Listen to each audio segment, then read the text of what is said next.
Hello, what's your name? ديلي. Daily. عادي ولكن عايشة في المغرب. ولكن عايشة في المغرب. أو ثاني تريد في المغرب. تدريج في المغرب. Where are you from? أنا من أمريكان من ألاباما. Alabama. ومن ميريكان من سيارل. سيارة.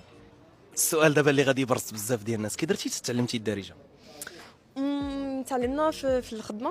المهم أنا كنت عيشت في القصيبة قرب البني ملال شي شهرين مع شي عائلة مستضيفة بجوجنا، وهي كنت في زاوية الشيخ. يا انا كنت في زاوية الشيخ.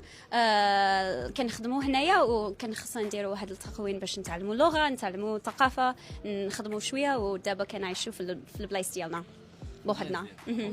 نسولك واحد السؤال، شنو هي الحاجة اللي كتمني الناس قبل ما يجيو للمغرب يعرفوها على المغرب؟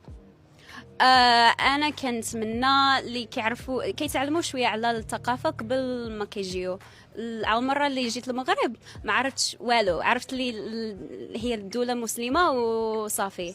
ما عرفتش على الثقافه المغربيه، ما عرفتش على الثقافه الامازيغيه، ومشاو لي بزاف ديال الحوايج على الثقافه، على اش كنت كنشوف في المنظر ديالي. ودابا اللي تعلمت كنشوف حوايج وكنفهمهم، حتى كنعرف على الثقافه، على القيس التاريخ ديال المغرب.